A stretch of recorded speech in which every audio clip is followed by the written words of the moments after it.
बाद सब लोग हाथ जोड़ें और मेरे पीछे बोलेंगे ओम नमो भगवते वासुदेवाय।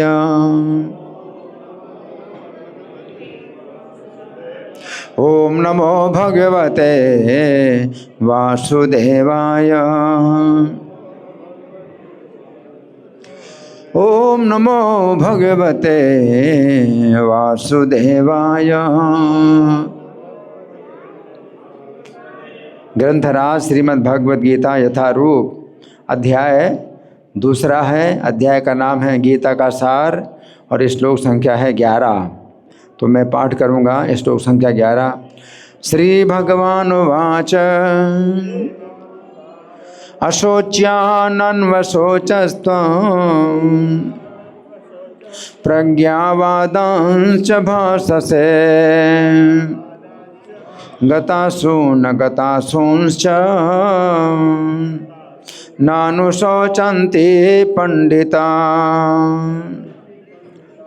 तो शब्दार्थ मेरे पीछे बोले। श्री भगवान, सब लोग बोलिए श्री भगवान उवाच। श्री भगवान ने कहा, आवाज नहीं निकाली, आवाज निकाली सब लोग। अशोच्यान बोलिए, अशोच्यान जो शोक के योग्य नहीं है। अन्वशोचः शोक करते हो। तुम प्रज्ञावादान पांडित्यपूर्ण बातें च भी भाषसे कहते हो। गत चले गए, रहित असून प्राण, असून अगतः नहीं गए, असून प्राण च भी न कभी नहीं, अनुशोचन्ति शोक करते हैं, पंडिताः विद्वान लोग। अनुवाद मेरे पीछे बोलिए। आप लोग बोल नहीं रहे, आवाज़ क्यों नहीं निकल रही? जैसे खाए नहीं क्या? कुछ खाया नहीं बहुत दिनों से, आवाज़ निकालिए। श्री भगवान ने कहा तुम पांडित्यपूर्ण वचन कहते हुए उनके लिए शोक कर रहे हो जो शोक करने योग्य नहीं है। जो विद्वान होते हैं वे ना तो जीवित के लिए ना ही मृत के लिए शोक करते हैं। तो तात्पर्य पढ़ने से पहले हम भूमिका में पहला पेज निकालेंगे, उसका पाठ करेंगे। आप लोग कोशिश करें मेरे साथ बोलने की। ओम ज्ञानतिमिरान्धस्य ज्ञानाञ्जन शलाकया चक्षुरुन्मीलितं येन तस्मै श्री गुरवे नमः। श्री चैतन्य मनोभीष्टं स्थापितं येन भूतले स्वयं रूपः कदा मह्यं ददाति स्वपदान्तिकं।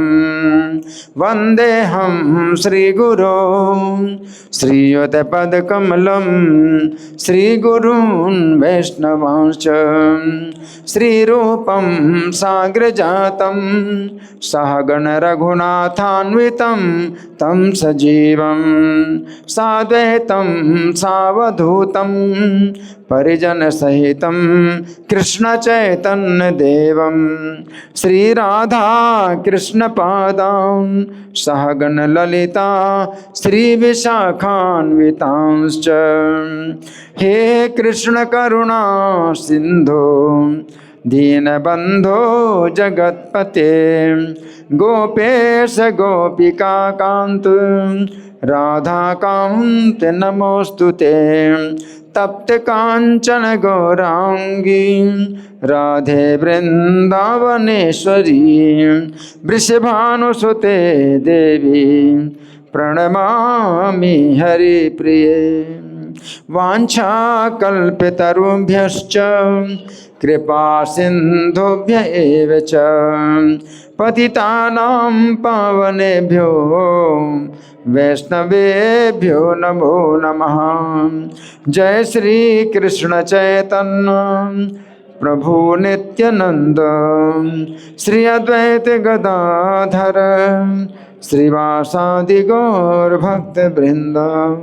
हरे कृष्णा कृष्ण कृष्ण हरे हरे, हरे राम राम राम हरे हरे। नमो विष्णुपादाय कृष्ण प्रेष्ठाय भूतले श्रीमते भक्ति वेदांत स्वामिनिति नामिने। नमस्ते सरस्वती देवे गौरवाणी प्रचारिणे निर्विशेषा शून्यवादी पाश्चात्य देश तारिणे। इस श्लोक को समझेंगे फिर से। और अभी हम यहाँ जो चर्चा करेंगे भगवत गीता की 9 बजे तक करेंगे। 9 बजे तक जो लोग बैठेंगे उन्हें विशेष उनका जो है वो कृपा पात्र होंगे, कृपा प्राप्त होगी। 9 बजे तक जो बैठेंगे हाथ उठाइए। 9 बजे तक कौन कौन बैठेंगे हाथ उठाइए। 1 2 3 3 4 4 5। तो आप लोग आगे आइए। जो 9 बजे तक बैठेंगे वो आगे आइए। बाकी जो बैठे हैं और उनकी इच्छा हो तो जा सकते हैं, तो उनके लिए कोई बंधन नहीं है। परंतु जिन्होंने हाथ उठाया उनके लिए बंधन है। 9 बजे तक मुझे छोड़ करके नहीं जाएंगे, ठीक है? हाँ, तो आप लोग बैठिए 9 बजे तक, क्योंकि ये जो भगवत गीता का जो क्लास होता है तो ये जो है मानव मात्र के कल्याण के लिए है ना। तो हम सुनेंगे अब प्रभुपाद तात्पर्य में क्या लिखते हैं। पहले श्लोक समझेंगे। इस श्लोक में श्री भगवान वाच कहा गया है कि श्री भगवान ने कहा ना, तो भगवान उत्तर दे रहे हैं, है ना। अब भगवान उत्तर दे रहे हैं तो भगवान क्या कहते हैं, अशोच्यान अन्वशोचस्तुम, कि तुम उनके लिए शोक करते हो जिनके लिए शोक नहीं करना चाहिए, है ना। तो किन के लिए शोक नहीं करना चाहिए। अब युद्ध में जो तैयार हैं, युद्ध करने के लिए तैयार हैं, है ना। और युद्ध में क्या होता है, क्षत्रिय योद्धा जो है युद्ध करने के लिए तैयार होता है तो ये सोच करके तैयार होता है कि अगर मेरा शरीर छूट जाएगा तो मुझे उत्तम गति प्राप्त होगी, है ना। और अगर शरीर नहीं छूटेगा तो विजय प्राप्त होगी। तो दोनों तरह से ये जो है कल्याण है, दोनों प्रकार से कल्याण है। तो युद्ध में जो मरने वाले हैं, है ना, तो उनके लिए भी जो है शोक नहीं करना चाहिए, और जो नहीं मरेंगे उनके लिए भी शोक नहीं करना चाहिए। यहाँ पर भगवान कह रहे हैं गतासून गतासून, जो मारे जाएंगे युद्ध में उनके लिए शोक नहीं करना चाहिए, अच्छी गति प्राप्त हो गई है। युद्ध में अगर नहीं भागते हैं और युद्ध में सामने से अगर मारे जाते हैं तो उनको अच्छी गति प्राप्त होती है। और जो लोग युद्ध में नहीं मारे जाते हैं तो विजय प्राप्त करते हैं। तो युद्ध में विजय प्राप्त करना भी अपना एक विशेष लाभ है। तो दोनों प्रकार से लाभ है। तो भगवान यहाँ कह रहे हैं कि युद्ध में जो है अब तुम जो शोक कर रहे हो, ये शोक जो है पंडित लोग नहीं करते हैं। नानु शोचन्ति पंडिता, जो पंडित हैं विद्वान हैं वो शोक नहीं करते हैं। अब हम प्रभुपाद तात्पर्य पढ़ेंगे। प्रभुपाद तात्पर्य में क्या लिखते हैं, श्रील प्रभुपाद की जय। भगवान ने तत्काल गुरु का पद संभाला, है ना। तो यहाँ प्रभुपाद क्या कर रहे हैं, भगवान ने तत्काल गुरु का पद संभाला। तो अर्जुन ने चूँकि भगवान को जब कहा कि मैं आपका शिष्य हूँ और मुझे आप शिक्षा दीजिए, शिष्यस्ते हम साधिमाम, तो भगवान तुरंत तैयार हो गए। क्यों, भगवान को तैयारी नहीं करनी पड़ती बोलने के लिए, शिक्षा देने के लिए उनको तैयारी नहीं करनी पड़ती, क्योंकि वे जो है सब संपूर्ण जगत के गुरु हैं, है ना। तो जैसे ही अर्जुन ने कहा कि मैं आपका शिष्य हूँ और आप मुझे शिक्षा दीजिए, मैं आपकी शरण में हूँ, तो भगवान तुरंत जो है गुरु बन जाते हैं। तो भगवान का इतना बड़ा गुण है कि जब तक अर्जुन ने उनको अपना गुरु नहीं बनाया और मित्र की तरह बातें कर रहे थे, तो भगवान मित्र की तरह बातें सुनते रहे। और जब अर्जुन ने कहा कि अब मैं आपको अपना गुरु बनाना चाहता हूँ, क्योंकि मैं अपने बातों से ही इतना उलझ गया हूँ और शोक में भर गया हूँ, कोई उपाय नहीं मिल रहा, मेरे शोक को दूर करने का कोई उपाय नहीं मिल रहा। हाँ, अब आप मुझे शिक्षा दीजिए, मैं आपका शिष्य हूँ, शिष्यस्ते हम। हैं, तो भगवान तुरंत जो है शिष्य बना लेते हैं, अर्जुन को अपना शिष्य बना लेते हैं। तो यही भगवान का गुण है। भगवान जो है ऐसे नहीं है कि ज़बरदस्ती गुरु बने हैं, है ना। भगवान ज़बरदस्ती गुरु नहीं बनते हैं। अगर किसी व्यक्ति को जो है श्रद्धा होती है भगवान से ज्ञान प्राप्त करने के लिए, भगवान को गुरु बनाने की, तो भगवान तैयार हैं। और जब तक किसी की इच्छा नहीं है ज्ञान प्राप्त करने की, शिष्य बनने की इच्छा नहीं है, तो भगवान जो है किसी को शिष्य नहीं बनाते। अर्जुन को जो है भगवान ने तुरंत ही अपना शिष्य बनाया है। अब भगवान यहाँ पर ऊपर लिखते हैं, भगवान ने तत्काल गुरु का पद संभाला, अपने शिष्य को अप्रत्यक्षता मूर्ख कहकर डांटा, है ना। तो जहाँ तक मित्र की बात होती है,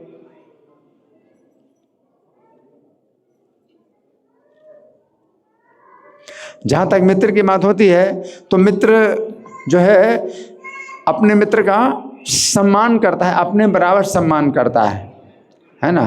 तो ऐसे मूर्ख नहीं कहता, अपने बराबर सम्मान करता है। परंतु जब अर्जुन ने कहा कि मैं आपका शिष्य हूँ, मुझे आप शासन कीजिए, तो तुरंत भगवान शासन करते हैं और डांटते हैं। तो गुरु का कार्य है शिष्य के दोष निकालना, शिष्य के दोष बताना, ये गुरु का कार्य है।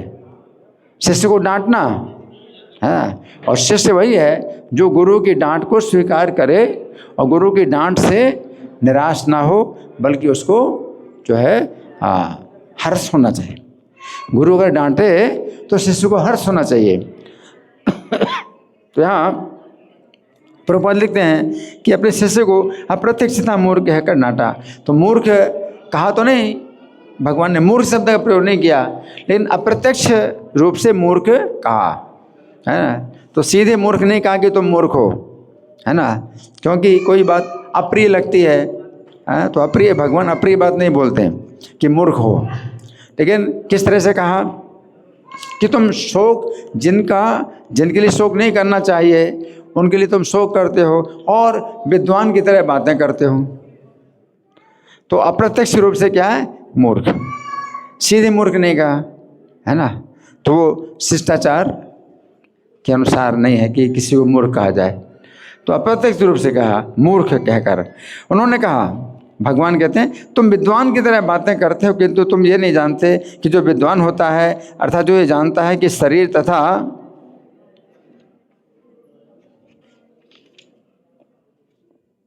आत्मा क्या है, वो किसी भी अवस्था में शरीर के लिए, चाहे वो जीवित हो या मृत, शोक नहीं करता, है ना। तो यहाँ पर भगवान जो है सबसे प्रारंभिक ज्ञान दे रहे हैं, जो कि बड़ा व्यवहारिक है, बहुत ही व्यवहारिक है ना। तो हम लोग जो है व्यवहार में क्या सोचते हैं, किसी का भी शरीर छूट गया तो हम क्या सोचते हैं, भाई वो तो अब मृत हो गए। तो किसी ने अगर शरीर छोड़ा अपना, तो आप चाहे ना जान पाएँ कि इसने शरीर छोड़कर के कहाँ उसकी गति हुई, वो कहाँ गया, है ना। लेकिन एक बात तो निश्चित है कि जो जीव है अपने कर्म लेकर के जो है शरीर छोड़ करके जाता है, तो अपने कर्म लेकर के जाता है और अपनी ऊंची और नीची जो भी गतियां हों उन गतियों को प्राप्त करता है, लेकिन मरता नहीं। जीवात्मा कोई भी मरता नहीं, है ना। तो हम जो शोक करते हैं किसी की मृत्यु का, तो ऐसा शोक करते हैं कि अब वो नहीं रहे। हमारे दिमाग में ये बात आती है कि अब वो नहीं रहे, है ना। तो इस बात का जो है हमें थोड़ा सा विचार करना चाहिए कि कोई भी जीव जो है ऐसा नहीं है जो कि मरता हो। प्रत्येक जीव अपने शरीर को छोड़ करके दूसरे शरीर में जाता है, लेकिन व्यक्तिगत रूप से कोई भी जीव ना तो जन्म लेता है ना मरता है ना। ये जीव जो है एक ऐसा अविनाशी तत्व है जो कि हमेशा रहा। आप एक जीवात्मा हैं तो आप 10 साल पहले, 100 साल पहले, 1000 साल पहले, कितने भी साल पहले आप थे किसी न किसी शरीर में थे। आप शरीर बदलते हैं, है ना, लेकिन वो नहीं होता है कि भाई आप निराकार हो जाएं, शून्य हो जाएं। तो जो इस प्रकार के जो सिद्धांत हैं, शून्यवादी निराकारवादी सिद्धांत, ये जो है भगवद गीता में नहीं है कि हम शून्य हो जाएंगे। हैं, मुक्ति का मतलब शून्य होना नहीं, शून्य नहीं होते हैं। कोई भी जीव जो है शून्य नहीं होता, बल्कि क्या होता है, या तो इस भौतिक संसार में अपने कर्म के अनुसार शरीर प्राप्त करता है, या वैकुंठ में जाता है तो भगवान की सेवा में। सबसे अच्छी गति वो है कि भगवान की सेवा में वैकुंठ जाए, जहाँ शरीर परिवर्तन नहीं होता और जन्म मरण का कष्ट नहीं होता। तो जीव को जन्म मरण का कोई कष्ट नहीं है, नहीं, जीव का जन्म मरण नहीं है, लेकिन जन्म मरण का कष्ट भोगना पड़े। आप जितने भी जीव हैं यहाँ बैठे हुए हैं, तो किसी का भी जन्म नहीं होता, लेकिन जन्म का कष्ट भोगना पड़ता है। कि शरीर का जन्म होता है, शरीर के जन्म से आपको जो है कष्ट भोगना पड़ता है, और शरीर का मरण होता है, आपका मरण नहीं होता। तो शरीर के मरण से आपको कष्ट भोगना पड़ता है ना। तो यहाँ प्रभुपाद लिख रहे हैं कि जो विद्वान होता है, जो जानता है कि शरीर और आत्मा क्या है, वो किसी भी अवस्था में शरीर के लिए, चाहे वो जीवित हो या मृत, शोक नहीं करता। आगे अगले अध्यायों से स्पष्ट हो जाएगा कि ज्ञान का अर्थ है पदार्थ तथा आत्मा एवं इन दोनों के नियामक को जानना है। तो सबसे पहले आवश्यकता जो है मनुष्य के जीवन की ये है, क्या आवश्यकता है कि हम जो है, हम हैं या आप हैं, कोई भी हैं, ये शरीर में जो है हम जो है जो शरीर प्राप्त किया, हमने जो शरीर प्राप्त किया, तो इस शरीर से पहले किसी दूसरे शरीर में थे, किसी दूसरे स्थान में थे, और इस शरीर को छोड़ने के बाद भी किसी दूसरे शरीर में जाएंगे, किसी दूसरे स्थान में जाएंगे। हो सकता है हमारा आपसे अब संबंध ना रहे, इस शरीर छोड़ने के बाद हमारा आपसे संबंध ना रहे, लेकिन दूसरा जो है हमें जो समाज मिलेगा, दूसरे परिवार में, दूसरे समाज में हम जो है जाएंगे, चाहे पशुओं के समाज में हो और चाहे वृक्षों के समाज में, चाहे वृक्ष का शरीर मिले, चाहे पशु का शरीर मिले, चाहे कीड़े का शरीर मिले, वो अपने कर्म के अनुसार। लेकिन कोई भी जीव नष्ट नहीं होता। तो ये मनुष्य के जीवन की सबसे पहली आवश्यकता है कि जाना जाए। और आज की शिक्षा ऐसी है, आज की शिक्षा ऐसी है कि यही शिक्षा नहीं दी जाती, और बाकी कितनी शिक्षाएं हैं, शिक्षा के कितने विभाग हैं, जिसमें कि जैसे कपड़ा बनाने की भी शिक्षा है, उसकी अलग इंजीनियरिंग है, मेराइन इंजीनियर है, समुद्र में जहाज चलते हैं उनकी, और एयरक्राफ्ट इंजीनियरिंग है ना। तो कई प्रकार के शिक्षाओं के विभाग हैं, लेकिन जो आवश्यक शिक्षा है मनुष्य के जीवन की, वही नहीं दी जा रही। आज की शिक्षा हमें सिखाती है कि इस जीवन के बाद अगला जीवन नहीं है, अगला जीवन नहीं है ना। भाई इतना बड़ा ज्ञान आज की शिक्षा में आप कितनी उन्नति कर रहे हैं, बड़ी जीवन की सुविधाएं प्राप्त हो रही हैं। लाइट है, इतनी लाइट पहले नहीं, इस तरह की लाइट नहीं होती थी, है ना। कंप्यूटर है, मोबाइल है, ये सब बहुत इसमें उन्नति हुई। लेकिन जहाँ तक अपने संबंध में आप क्या जानते हैं, कुछ नहीं जानते हैं अपने संबंध में। आप बिल्कुल पशु की तरह हैं, अपने को शरीर समझते हैं। ये शरीर है ना, इस शरीर के साथ सब कुछ खत्म हो जाएगा, अगला जीवन नहीं होगा ही नहीं। तो इतना बड़ा ज्ञान जो है आज की शिक्षा दे रही है। तो यहाँ पर प्रभुपाद लिख रहे हैं कि ज्ञान का अर्थ क्या है, पदार्थ और आत्मा और इन दोनों के नियामक को जानना है। एक तो शरीर और आत्मा में अंतर है, और दूसरा शरीर और आत्मा से ऊपर क्या है, भगवान है जो कि नियंता है, प्रत्येक जीव के नियंता है। मतलब क्या है कि आप इस शरीर में, मनुष्य का शरीर प्राप्त हुआ है, आपने जो कर्म किए जो भी कर्म किए, अच्छे और बुरे जो भी कर्म किए, उनका निर्णय करने वाला कौन है? परमात्मा है, भगवान है। उनको भी समझना चाहिए। ऐसा नहीं हो सकता है कि आप जो भी काम करते हैं तो अपने हिसाब से तो सही कर रहे हैं तो वो सही माना जाएगा। जो कंट्रोलर है ना, उसके अनुसार अगर गलत काम किए तो आपको गलत कामों की सज़ा मिलेगी। आप अपने हिसाब से सही गलत का निर्णय नहीं कर सकते कि मैंने जो कुछ किया सही किया। तो नियामक जो कंट्रोलर है उसको हमें जानना चाहिए, है ना।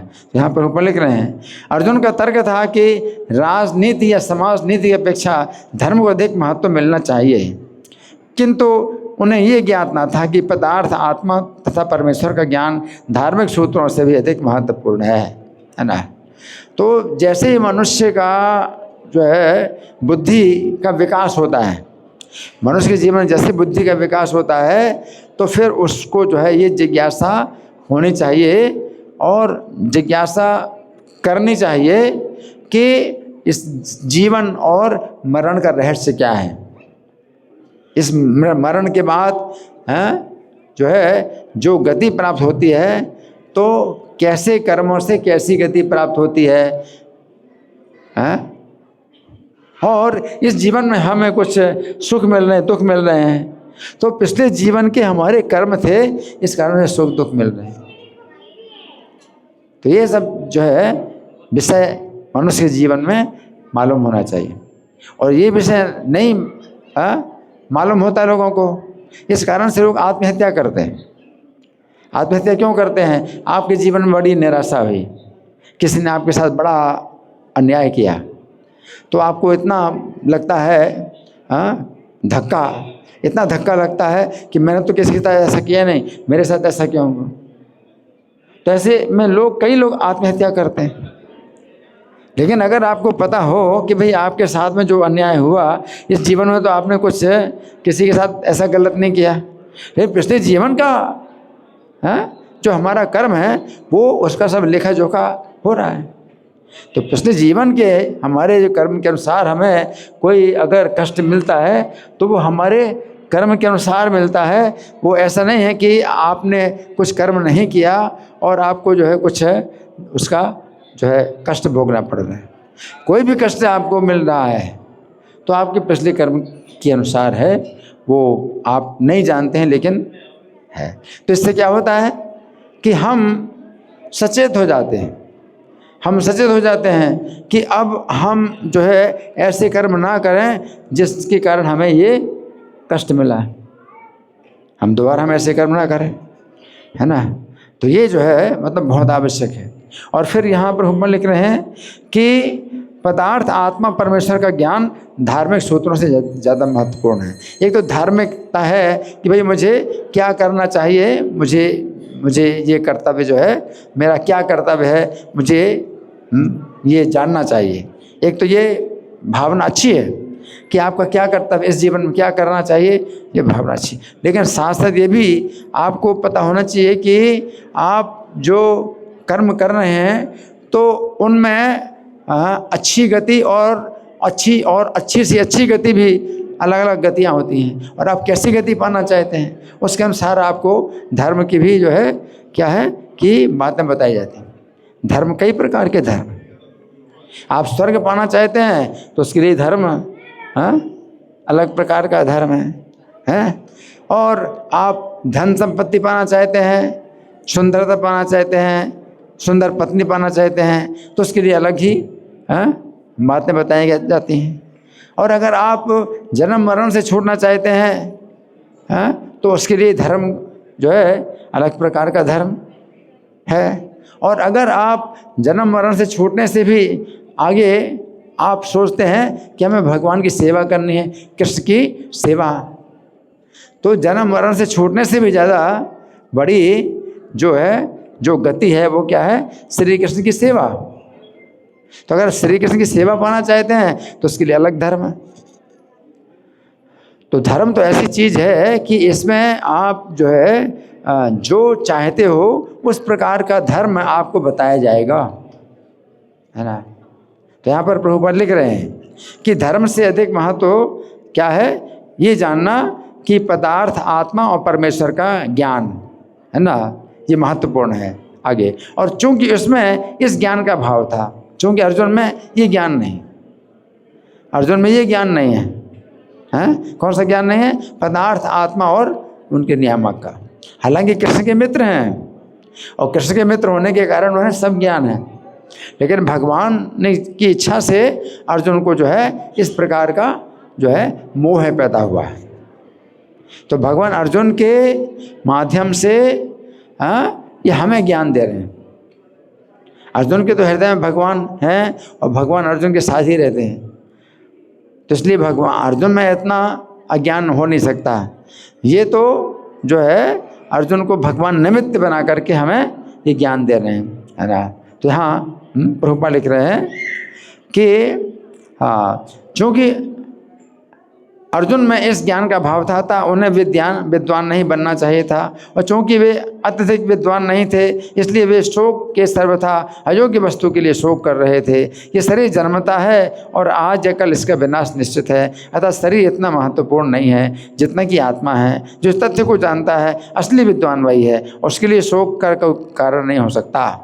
तो यहाँ पर प्रभुपाद ये बता रहे हैं कि अर्जुन को जो शोक हो रहा है कि भाई इनका शरीर छूट जाए, लेकिन शोक नहीं करना चाहिए, क्योंकि युद्ध में जब शरीर छूटेगा तो उनको तो अच्छी गति मिलेगी।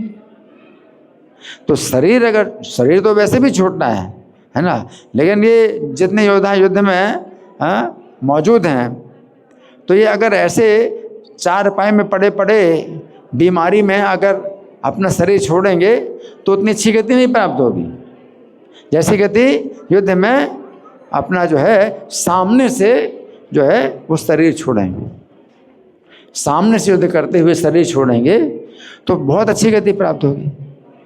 तो अर्जुन शरीर के लिए शोक कर रहे हैं कि शरीर छूटेगा, तो शरीर तो छूटेगा, आज या कल तो शरीर छूटेगा ही, लेकिन इन आत्मा को कैसी गति मिलेगी, आत्मा को कैसी गति मिलेगी, इस पर विचार करना चाहिए। तो युद्ध जो है, जो भगवान करा रहे हैं, युद्ध की जो व्यवस्था कर रहे हैं, तो इस युद्ध में क्या होगा कि जो लोग मारे जाएंगे उनको बहुत बढ़िया गति प्राप्त होगी, अच्छी गति प्राप्त होगी। तो इसलिए प्रभुपाद यहाँ ये लिख रहे हैं तात्पर्य में। तो यहाँ प्रभुपाद का तात्पर्य समाप्त हुआ। अब हम सुनेंगे इसमें श्री भगवान ने कहा में इसकी कैसी व्याख्या हुई है, तो आप लोग सुने बड़े ध्यान से। इस श्लोक में श्री भगवान अर्जुन से कह रहे हैं कि वे उनके लिए शोक कर रहे हैं जिनके लिए शोक नहीं करना चाहिए, है ना। तो अर्जुन ने कहा भगवान से श्लोक संख्या 7 में कि मैं आपका शिष्य हूँ, इसलिए आप श्री कृष्ण अर्जुन को गुरु की तरफ उपदेश दे रहे हैं। और गुरु का सबसे पहला कर्तव्य है अपने शिष्य की कमियां निकालना। गुरु का सबसे पहला कर्तव्य क्या है? अपने शिष्य की कमियां निकालना, है ना। अब कई लोग गुरु बनाते हैं, क्यों बनाते हैं? बस गुरु जो है हम जैसा करते हैं वैसे ही बोलते रहें, हमारी तरह बोलते रहें, ठीक है, हैं? तो अपने चेला को जो है खुश करने के लिए गुरु जो है बोलते रहते हैं, ठीक है तुम जो कुछ कर रहे हो सो ठीक कर रहे हैं, है ना। तो ऐसे लोग जो है असली शिष्य नहीं है, और ना ऐसे गुरु असली गुरु हैं। असली गुरु वो होते हैं जो अपने शिष्य की कमियां निकालें, हैं। तो यहाँ बताया गया कि गुरु का सबसे पहला कर्तव्य है अपने शिष्य की कमियां निकालना। इसलिए स्त्री के सबसे पहले अर्जुन की कमी बतला रहे हैं। वो कमी क्या है? अर्जुन की कमी यह है कि वे उनके लिए शोक कर रहे हैं जिनके लिए शोक नहीं करना चाहिए। और शिष्य का कर्तव्य है कि वो गुरु के मुख से अपने दोषों को सुने। शिष्य का कर्तव्य क्या है? अपने गुरु के मुख से अपने दोषों को सुने। ये नहीं कि गुरु महाराज आप तो जो है बस जब देखो मुझे मतलब मेरे दोषी बताते हो, मेरी निंदा करते हो। अरे गुरु का काम ही है कि आपके दोष बताना, है ना। तो शिष्य का कर्तव्य है कि गुरु के मुख से अपने दोषों को सुने। अब श्रीमद् भागवत के पहले स्कंद में वर्णन है कि व्यास जी भी अपने आश्रम में बैठे हुए शोक में मग्न होकर विचार कर रहे थे। व्यास जी हैं अपने आश्रम में बैठे शोक में मग्न होकर विचार कर रहे थे। यद्यपि उन्होंने 4 वेदों का विभाजन कर दिया, महाभारत जैसे विशाल ग्रंथ की रचना कर दी, परंतु फिर भी क्या कारण है कि मेरा हृदय प्रसन्न नहीं हो रहा है। व्यास जी सोच रहे हैं कि 4 वेदों की रचना कर दी, महाभारत की रचना कर दी, मेरा हृदय प्रसन्न क्यों नहीं हो रहा है? तो व्यास जी क्या कर रहे हैं? शोक कर रहे हैं। और जैसे ही नारद जी उनके पास आए तो व्यास जी ने उनका सत्कार करके कहा कि आप जो दिव्य ज्ञान में आप निपुण हैं, हाँ, तो मेरी त्रुटि बताइए। व्यास जी ने नारद जी से क्या कहा कि आप मेरी त्रुटि बताइए, है ना। तो फिर नारद जी ने व्यास जी की कमी बताई। जिस प्रकार आपने धर्म, अर्थ और इंद्रिय तृप्ति का वर्णन किया है, उस प्रकार से अपने साहित्य में भगवान वासुदेव की महिमा का वर्णन नहीं किया है। आपको अशांति हो रही न मन में? नारद जी ने कहा आपको जो अशांति हो रही मन में, तो किस कारण से? आपकी कमी ये है। क्या कमी है? कि जितने आपने जो ग्रंथ लिखे हैं उनमें धर्म, अर्थ और इंद्रिय तृप्ति का वर्णन किया, लेकिन भगवान की महिमा का उतना वर्णन नहीं किया। इसलिए आपको क्या हो रहा है? अशांति हो रहा है। तो नारद जी ने बताया, तो ये क्या है? कमी बताई।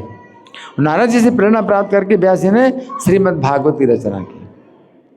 जब श्रीमद् भागवत की रचना कर ली, जिसमें भगवान का ही गुणगान किया, तो व्यास जी को फिर क्या मिली? शांति मिली, संतुष्टि, है ना। तो प्रभुपाद भी अपने शिष्यों से कहा करते थे, प्रभुपाद जी जो यहाँ जिनकी मूर्ति है, तो प्रभुपाद अपने शिष्यों से कहा करते थे, ये मेरा कर्तव्य है कि मैं तुम लोगों की कमियां देखूं। प्रभुपाद कहा करते थे, अपने शिष्यों से कहते बुरा नहीं मानना, मेरा कर्तव्य है कि मैं तुम लोगों की कमियां देखूं। हाँ, एक बार उन्होंने कहा था, मेरे शिष्यों में केवल यही कमी है कि वे मेरी पुस्तकें नहीं पढ़ते हैं। प्रभुपाद ने क्या कहा? मेरे शिष्यों में केवल यही कमी है कि वे मेरी पुस्तकें नहीं पढ़ते हैं। जब श्रील प्रभुपाद सबसे पहले अपने गुरु भक्ति सिद्धांत सरस्वती से मिले, तो उन्होंने भी कमी निकाली।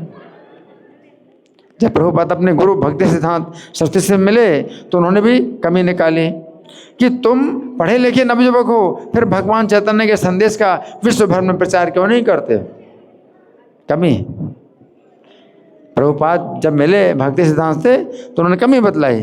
क्या कमी है तुम्हारी? ये पढ़े लिखे हो और भगवान चैतन्य के संदेश का जो है विश्व भर में प्रचार नहीं करते हो। इस प्रकार हम देखते हैं गुरु शिष्य के बीच में असली संबंध यही है कि गुरु शिष्य के दोषों को बताए, है ना।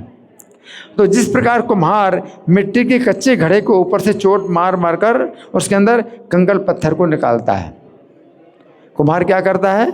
मिट्टी का घड़ा, है ना, अभी पका नहीं है, आग में नहीं पकाया गया, तो कच्चा है, मिट्टी का कच्चा घड़ा है, तो कुम्हार क्या करता है? उसको ऊपर से चोट मार मार करके अंदर कंकड़ पत्थर निकालता है। उससे क्या होगा? मिट्टी का घड़ा मजबूत होगा। मिट्टी के घड़े में अगर कंकड़ पत्थर है, तो उससे जो घड़ा है वो कमज़ोर हो जाएगा। तो उसके पक्का करने के लिए, मजबूत बनाने के लिए कंकड़ पत्थर निकालता है, तो क्या करता है? ऊपर से चोट मारता है।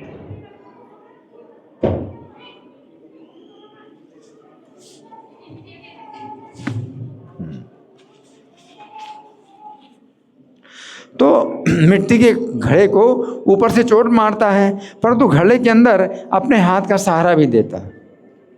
एक हाथ से अंदर सहारा भी देता है। अगर अंदर सहारा न देगा तो घड़ा टूट जाएगा। मिट्टी का घड़ा कच्चा है, अंदर से हाथ का सहारा देता है, ऊपर से चोट मारता है ना, ताकि मिट्टी का कच्चा घड़ा टूटे भी नहीं। उसी प्रकार योग्य गुरु अपने कठोर वचन रूपी चोटों से शिष्य के दोषों को निकालते हैं और श्री कृष्ण कथा रूप अमृत का सहारा भी देते हैं। कृष्ण कथा सुनाते हैं। कृष्ण कथा सुनाने से क्या है? अपने अंदर सहारा मिलता है, टूटता नहीं। तो कठोर वचनों से शिष्य को डांटता है, अपने दोष भी बताता है, लेकिन साथ साथ कृष्ण कथा का सहारा भी देता है। कृष्ण कथा सुनाने से क्या होता है? मन प्रसन्न हो जाता है। तो प्रसन्नता भी मिलना चाहिए।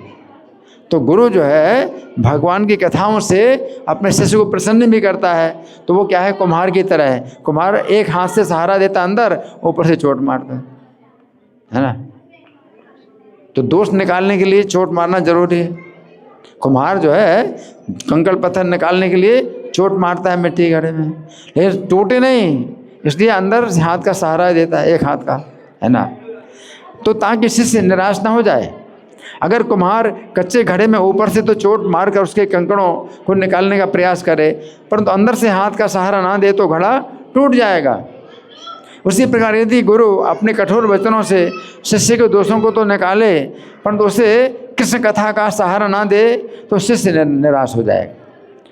जो गुरु श्री कृष्ण के भक्त नहीं होते हैं, अपने शिष्यों को केवल सूखा ज्ञान देते हैं, यानी कथा नहीं सुनाते, भगवान की कथा नहीं सुनाते हैं, सूखा ज्ञान देते हैं, तो उनके शिष्य कभी कभी इतने निराश हो जाते हैं कि वे स्वयं अपने गुरु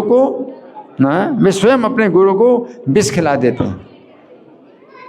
गुरु की बातों से इतने निराश हो जाते हैं, गुरु को ही विष खिला देते हैं। इसलिए बहुत आवश्यक है कि गुरु श्री कृष्ण का भक्त हो।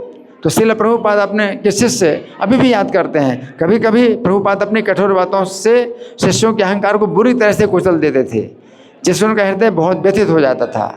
परंतु कुछ समय के बाद प्रभुपाद उन शिष्यों को श्री कृष्ण कथा का अमृत देते थे और पुष्ट करते थे, है ना।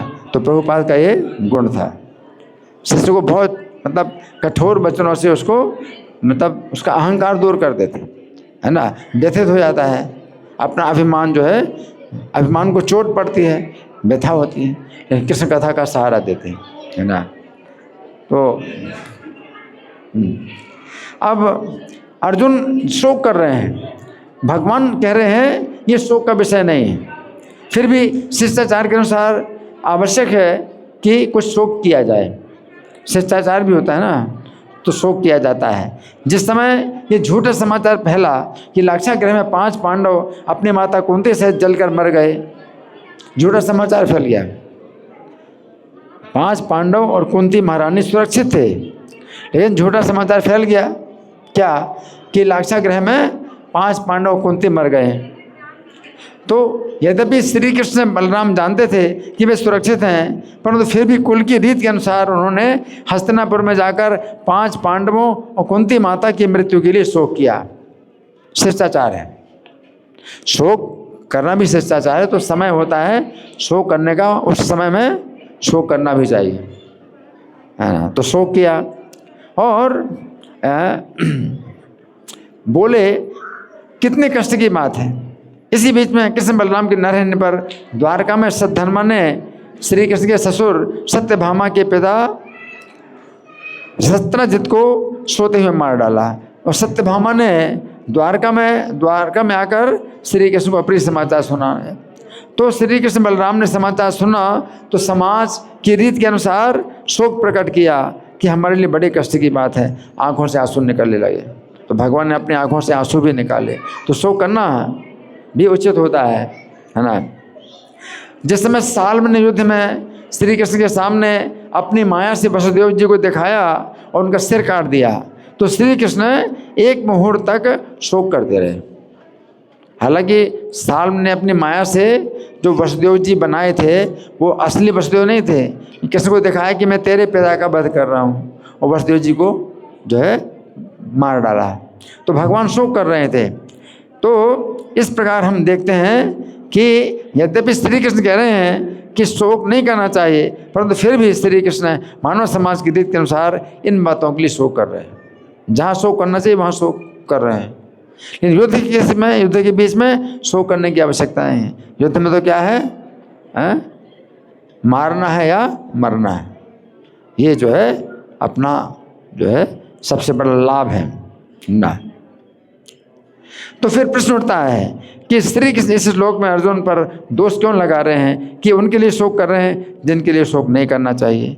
इसका उत्तर यह है कि श्री कृष्ण कह रहे हैं कि बारंबार शोक नहीं करना चाहिए, अनुशोचा, बारंबार शोक नहीं करना चाहिए। अर्जुन बारंबार शोक कर रहे हैं, है ना। तो पंडितगण बारंबार शोक नहीं करते हैं, है ना। अब भगवान कपिल देव की भी शिक्षा है कि शोक करना चाहिए। अब कहाँ शोक करना चाहिए? श्रीमद् भागवत के 30 स्कंद में कपिल भगवान कहते हैं व्यक्ति को ऐसे मूर्खों का संग नहीं करना चाहिए जो अशांत हैं, आत्मज्ञान से रहित हैं, स्त्रियों के हाथ में नाचने वाले बंदर के समान हैं। ऐसे मूर्ख शोक करने के योग्य हैं, तो यहाँ पर कपिल भगवान शोचेषु शब्द का प्रयोग कर रहे हैं कि वास्तव में शोक करने का विषय ये है कि मूर्ख लोग श्री कृष्ण की भक्ति छोड़ करके स्त्री की सेवा में लगे रहकर अत्यंत कष्ट और बंधन प्राप्त करते हैं। उसी प्रकार 7वें स्कंद में भागवत में प्रहलाद महाराज नरसिंहदेव से प्रार्थना करते हुए कहते हैं कि हे प्रभु, मैं नरक जाने से भयभीत नहीं हूँ। प्रहलाद जी ने क्या कहा? हे प्रभु, मैं नरक जाने से भयभीत नहीं हूँ, क्योंकि आपके गुणगान के अमृत में मेरा चित्त सदा डूबा रहता है। परंतु मैं उन मूर्खों के लिए शोक कर रहा हूँ जो इंद्रिय तृप्ति के लिए माया की सेवा में बड़े भारी बोझ ढो रहे हैं।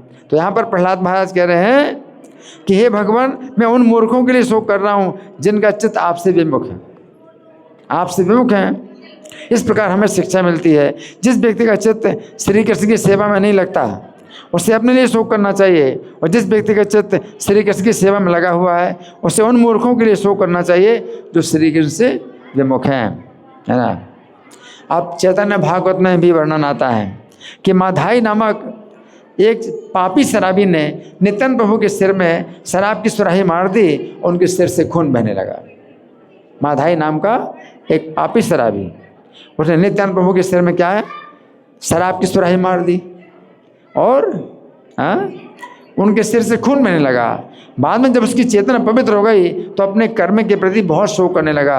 उसने नित्यानंद प्रभु से कहा, आपका शरीर परम कोमल है, जिस पर श्री कृष्ण शयन विहार करते हैं, आपके ऐसे शरीर पर मैंने प्रहार किया, अतः मेरे जैसा घोर पापी और कोई नहीं है। माधाई ने शोक किया अपने लिए कि मेरे जैसा घोर पापी कोई नहीं है।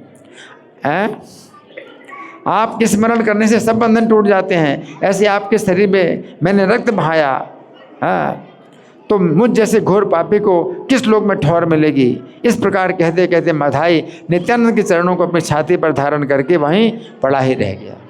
नित्यानंद प्रभु के चरणों को अपनी छाती में धारण करके लेट गया। इसी प्रकार रुक्मिणी जी शोक करती हैं। शिशुपाल से विवाह होने वाला है, रुक्मिणी महारानी का विवाह शिशुपाल से होने वाला है। उस समय एक ब्राह्मण के द्वारा श्री कृष्ण को द्वारका में अपना गुप्त संदेश भेजा।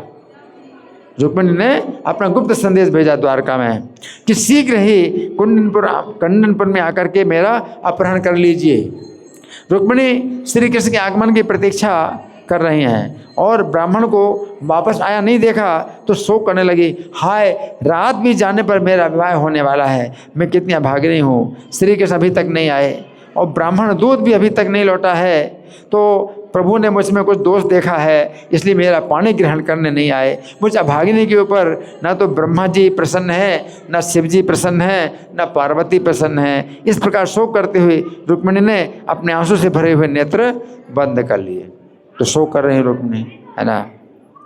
उसी प्रकार श्री कृष्ण जब अपने परम धाम चले गए, अर्जुन ने द्वारका से लौटकर हस्तिनापुर में युधिष्ठिर महाराज से शोक करते हुए कहा, अब भगवान चले गए अपने परम धाम, अब द्वारका में जो है भगवान नहीं रहे।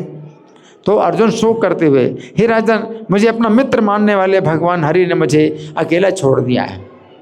अर्जुन शोक कर रहे हैं। जिनके एक क्षण के वियोग से ही पूरा जगत सोना दिखाई देता है, उन श्री कृष्ण से मैं सदा के लिए दूर हो गया हूँ। श्री कृष्ण के बिना मेरा जीवन व्यर्थ है, जैसे प्राण के बिना शरीर व्यर्थ होता है। अब मैं अपने मित्र भगवान से विरग हो गया हूँ, मेरा हृदय सूना लग रहा है ना। तो ये जो है मतलब बातें हैं जो कि हमें सीखना चाहिए, है ना। अब इसके बाद भगवान कहते हैं, पंडित लोग ना तो जीवित के लिए ना मृत के लिए शोक करते हैं। भगवान क्या कह रहे हैं, पंडित लोग ना जीवित के लिए शोक करते हैं ना मृत के लिए शोक करते हैं, मरने के बाद और मरने के पूर्व। तो यहाँ पर भगवान कह रहे हैं कि मृत्यु के पूर्व और नहीं मृत्यु के बाद विद्वान शोक करते हैं। जिस प्रकार अर्जुन एकत्रित योद्धाओं की मृत्यु के बाद शोक करने लगे, नहीं, अर्जुन एकत्रित योद्धाओं की मृत्यु के पूर्व शोक कर रहे हैं। उसी पर युधिष्ठिर महाराज युद्ध में योद्धाओं की मृत्यु के बाद शोक करने लगे। जब युद्ध समाप्त हो गया तो युधिष्ठिर महाराज उन योद्धाओं के मरने के बाद शोक कर रहे हैं। अर्जुन को युद्ध के पहले शोक हुआ, है ना, तो मृत्यु के पहले शोक हो रहा है अर्जुन को। और जब युद्ध समाप्त हो गया तो युधिष्ठिर महाराज को अब शोक होने लगा मृत्यु के बाद शोक होने लगा है। तो वो शोक करते हैं युधिष्ठिर महाराज, हाय मैं सबसे पापी मनुष्य हूँ, मैंने अनेक अक्षौहिणी सेनाओं का वध करा दिया, मैंने अनेक बालकों, मित्रों, चाचाओं, शिक्षकों और भाइयों का वध कराया है, इन पापों के कारण नरक से मैं कभी छूट नहीं पाऊंगा। युधिष्ठिर महाराज शोक कर रहे हैं। परंतु यहाँ पर भगवान कह रहे हैं कि पंडित जन शोक नहीं करते हैं। तो यहाँ पर दो प्रकार का शोक किया जा रहा है, अपने सज्जनों की मृत्यु का शोक और पाप से बंधने का शोक। तो भगवान का कहना है कि जो शुद्ध भक्त होते हैं अपने सज्जनों की मृत्यु का थोड़ा शोक अवश्य करते हैं, परंतु पाप में बंधने की कोई बात ही नहीं, क्योंकि उनके संपूर्ण कर्म श्री कृष्ण को समर्पित होते हैं। और युधिष्ठिर महाराज शोक कर रहे हैं कि मैं पाप से बंधूंगा, मुझे नरक में जाना पड़ेगा। तो नरक में कहाँ जाना पड़ेगा? श्री कृष्ण को समर्पित, वो तो अपना पूरा जीवन श्री कृष्ण को समर्पित किया हुआ है, तो नरक में कहाँ से जाने की बात सोच रहे हैं? तो नरक में जाने की कोई बात ही नहीं है ना। और जिनकी मृत्यु हुई है तो उनकी भी क्या हो गई? अच्छी गति हो गई। तो युधिष्ठिर क्यों शोक कर रहे हैं, है ना। तो पाप में बंधने का शोक तो बिल्कुल भी नहीं करना चाहिए कि पाप तो होता है ना। तो यहाँ पर हमने कुछ चर्चा की आज के श्लोक पर कि भगवान जो है अर्जुन को क्या कर रहे हैं? शिक्षा दे रहे हैं। और शिक्षा में क्या कह रहे हैं कि तुम शोक कर रहे हो उनके लिए जिनके लिए शोक नहीं करना चाहिए, है ना। तो अब हमारे पास कुछ समय है, आप लोगों के साथ में कोई चर्चा है, कोई प्रश्न है और कोई मंथन है, या मैं प्रश्न करूं? मैं प्रश्न करूं? ठीक है, मैं प्रश्न कर रहा हूं, है ना। तो सबसे पहले हमने ये चर्चा की कि भगवान जो है अर्जुन को अब शिक्षा देने लगे। अभी तक भगवान अर्जुन को कोई शिक्षा नहीं दे रहे थे और अर्जुन ही शिक्षा दे रहे हैं भगवान को। अर्जुन भगवान को शिक्षा दे रहे हैं, है ना, और भगवान सुनते जा रहे हैं। अर्जुन भगवान को शिक्षा देते देते इतने भ्रमित हो गए और इतने जो है भ्रांत हो गए कि और वो जो है उलझ गए और ज़्यादा उलझन बढ़ती गई। तो अर्जुन ने अब सोचा कि मैं अपनी शिक्षा के द्वारा तो और उलझन में मतलब फंस रहा हूँ, उलझन में फंसता जा रहा हूँ, तो मुझे क्या करना चाहिए? श्री कृष्ण से शिक्षा लेनी चाहिए। तो जब अर्जुन ने कहा कि मैं आपका शिष्य हूँ, मुझे शिक्षा दीजिए, तो भगवान ने शिक्षा देना शुरू की। तो हमने चर्चा की कि कोई भी गुरु अगर शिष्य बनाता है तो उसे क्या करना चाहिए? कौन बताएगा? डांटना चाहिए और उसकी कमी बताना चाहिए, हैं? और शिष्य का क्या कर्तव्य है? उसको खुशी होना चाहिए कि मेरे गुरु मुझे डांट रहे हैं, मेरी कमी बता रहे हैं, है ना। तो हमने एक उदाहरण दिया व्यास जी का। व्यास जी का उदाहरण दिया कि नारद जी ने उनको भी जो है क्या शिक्षा दी और कमी बताई। तो व्यास जी ने जो है नारद जी को अपना गुरु बनाया। क्यों? वो अशांत, उनके मन में अशांति हो रही थी। किस बात की अशांति हो रही थी? कौन बताएगा? व्यास जी को अशांति हो रही थी। उन्होंने तो इतने ग्रंथ लिखे, 4 वेद का जो है विभाजन किया और इतने उपनिषद लिखे, है ना, बहुत ग्रंथ लिखे। तो व्यास जी को अशांति हो रही थी, है ना। तो व्यास जी सोच रहे थे, क्या सोच रहे थे? मुझे अशांति क्यों हो रही? व्यास जी सोच रहे मुझे अशांति क्यों हो रही है? मैंने इतना काम किया, है ना, तो भी इतने ग्रंथ लिखे, मुझे अशांति क्यों हो रही? तो नारद जी से कहा कि आप मेरी कमी बताइए। नारद ने व्यास जी ने नारद जी से क्या कहा कि आप मेरी कमी बताइए, मुझे अशांति क्यों हो रही? तो नारद जी ने उनको समझाया, उनकी कमी बताई। क्या कमी बताई? हाँ, भगवान की महिमा, भगवान के गुण का वर्णन आपने उतना नहीं किया जितना आपने धर्म, अर्थ और इंद्रिय तृप्ति का वर्णन किया, इसलिए आपको अशांति हो रही। तो इस तरह से नारद जी ने जो है व्यास जी की कमी बतलाई। है ना। अच्छा, अब दूसरी बात है कि जो अर्जुन शोक कर रहे हैं, अर्जुन जो शोक कर रहे हैं कि उनके द्वारा जो है इतना बड़ा कुटुंब है वो जो है नष्ट होगा, अपने कुटुंब का विनाश होगा। अर्जुन जो शोक कर रहे हैं, है ना, तो इसमें भगवान जो है अर्जुन की कमी बतला रहे हैं, डांट रहे हैं, है ना। तो क्या भगवान क्या कह रहे हैं, क्या क्या अर्जुन की कमी है, अर्जुन का क्या दोष है, कौन बताएगा?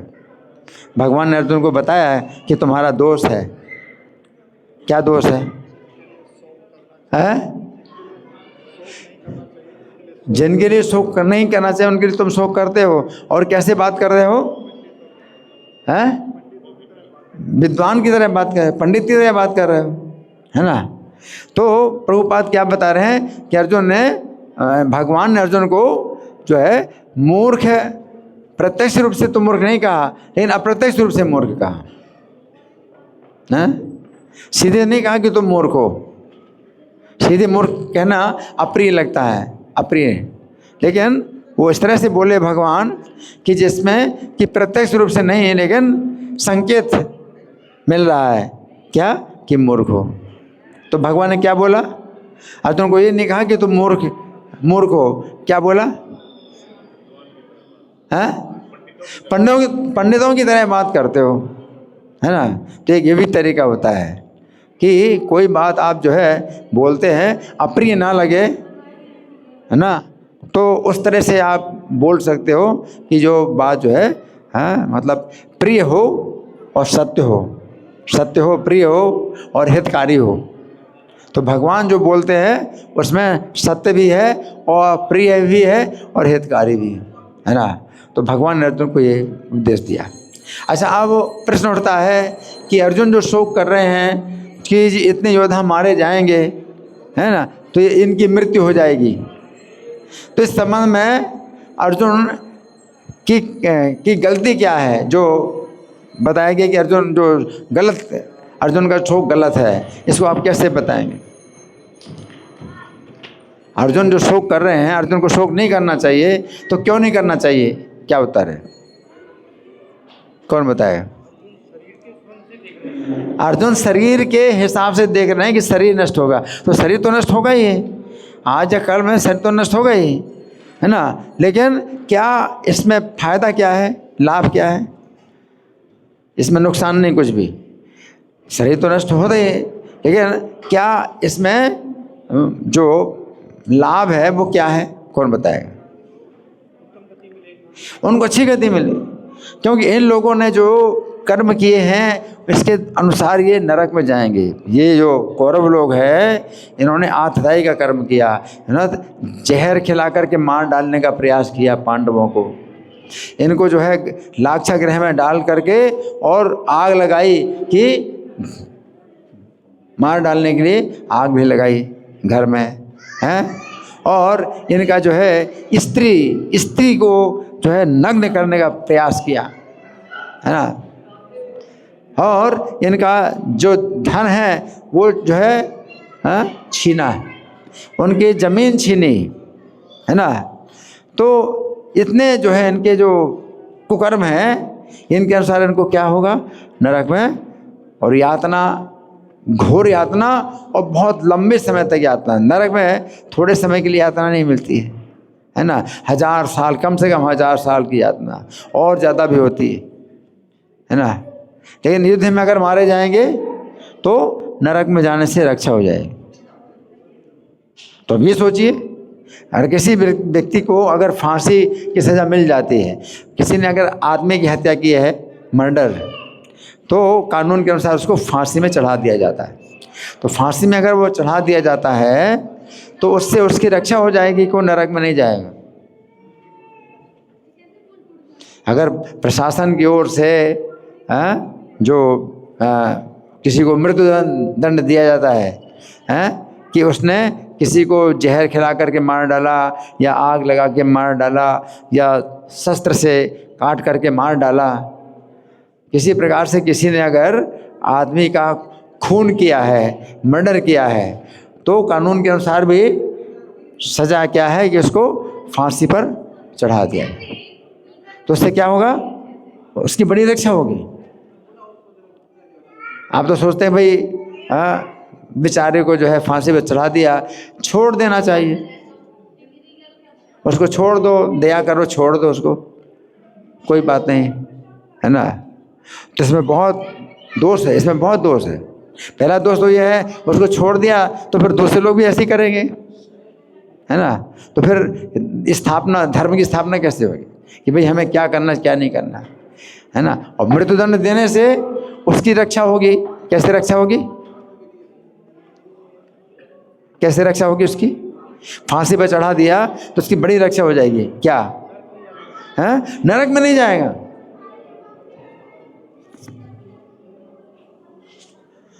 मृत्युदंड अगर उसको मिल जाएगा तो यमदंड नहीं मिलेगा, नरक का दंड नहीं मिलेगा।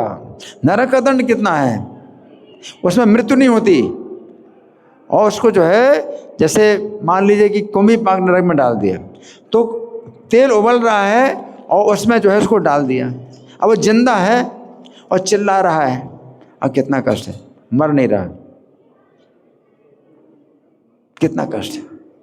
और हजारों सालों तक उसको जो है ऐसे चिल्ला चिल्ला करके जो है मतलब कष्ट भोगना पड़ता है कि मरता नहीं हो।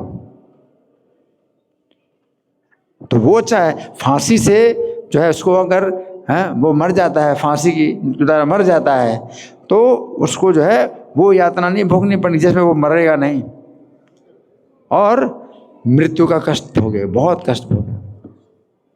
क्या अच्छा है? फांसी पे चढ़ा दिया जाए तो अच्छा है ना। तो कई बार लोग जो है उल्टा सोचते हैं, है ना, कह रहे भाई फांसी तो किसी को ना दी जाए, फांसी ना दी जाए, फांसी ना दी जाए, दया किया जाए, है ना। तो लोग जानते नहीं हैं कि मृत्यु के बाद जो है जो जीव के कर्म हैं उनके अनुसार उसको जो है मतलब कैसी कैसी गतियाँ मिलती हैं। तो ये सब जो है जानना चाहिए। आज की शिक्षा बिल्कुल नहीं इस मामले में प्रकाश डालती, कोई भी सूचना नहीं मिलती। मृत्यु के बाद क्या है? कुछ नहीं है, ख़त्म, कहानी ख़त्म। लोग यही सोचते हैं बस ठीक है, इस जीवन में जो कुछ भी आपने इंद्रिय तृप्ति कर ली है वही आपका जो है फायदा है, क्योंकि इस जीवन के बाद अगला जीवन ही नहीं। इतना अज्ञान आज की शिक्षा में, है ना। लेकिन इससे कुछ फ़ायदा नहीं है कि आप नहीं मानते हैं या नहीं जानते हैं, उससे कोई फ़र्क नहीं पड़ता। अगला जीवन तो होगा ही आपका, अगला जीवन मिलेगा, तो अगले जीवन में कैसी गति मिलेगी आपको जानना चाहिए कि जो है शास्त्रों के अनुसार क्या कर्म के कैसे फल होते, जानना चाहिए। इसलिए हम कहते हैं भाई हरे कृष्ण मंत्र का जाप करो, आपके जितने कर्म हैं तो उनको जो है काटने के लिए हैं, ताकि आपको वो दुर्गतियाँ ना भोगने पड़े, है ना। तो हमारे बहुत हैं कई जन्मों के पाप हैं, तो भगवान के नाम से जो है हमारे पाप कटें, तो जितना हमारा जीवन है उतना अधिक से नाम ले लें ताकि हमारी रक्षा हो जाए। इसलिए हम लोभ करते हैं, लाभ पता होता है तो हम फिर लोभ होता है कि हम कितना अधिक से अधिक नाम लें तो ये हमारे साथ जाएगा और हमारी सुरक्षा करेगा, है ना। धन्यवाद। ग्रंथराज श्रीमद् भगवद गीता की जय, श्रील प्रभुपाद की जय।